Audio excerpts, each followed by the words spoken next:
Talk about this a little bit here in the studio, Pat. These remains are found. They're in garbage bag, duct tape. This place has been underwater for some time already. That's the big problem. Yeah, that really is. Well, you know, anytime you have water at a scene, it just really destroys evidence. It, first of all, helps the decomposition proceed quickly, and then everything gets wiped away.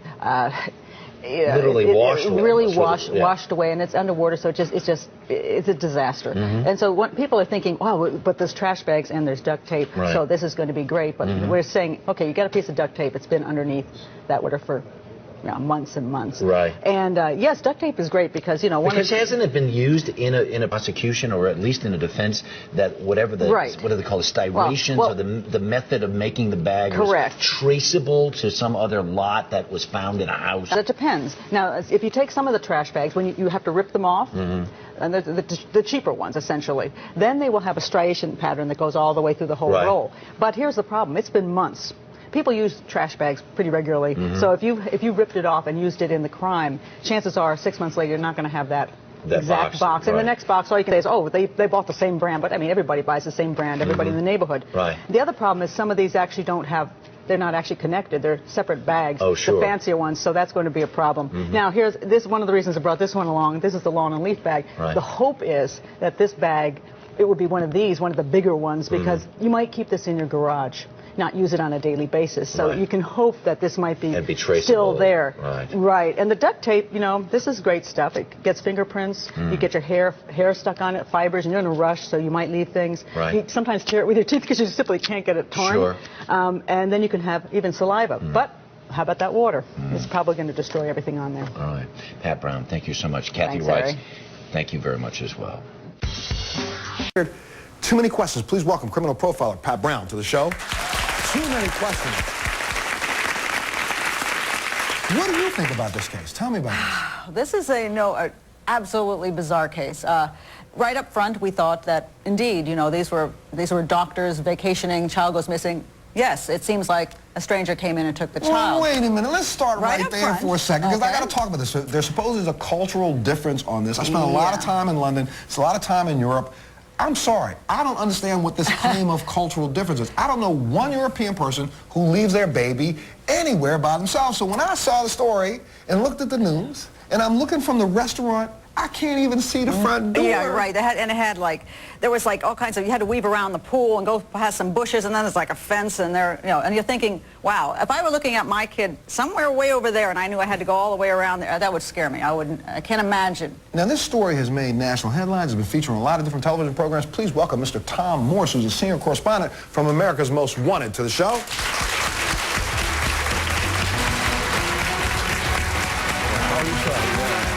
Good. You guys talked a little bit about this case, did you not? We did. We've talked about it a lot, and we've looked into it a lot. And we really don't know what happened here either. It just looks like this child vanished, and it doesn't appear now. Although, like you said earlier, you know, the initial reaction was the parents had to have done it. But now it doesn't look that way. It just looks like this child has disappeared.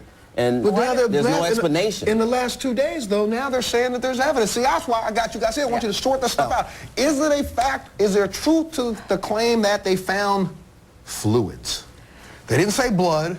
They said fluids in the trunk of the rental car that in some way, shape, or form, I don't know if DNA tests have been done yet or not, but there seems to be alluding to the fact that there's been a positive DNA match between the little girl and the trunk of the car, and I also heard some hairs. The problem with that is that they rented that car 25 days after she disappeared. And at least 30 people have been in that car, ridden in that car, put stuff in the trunk of that car. The DNA could closely match the other kids that they have.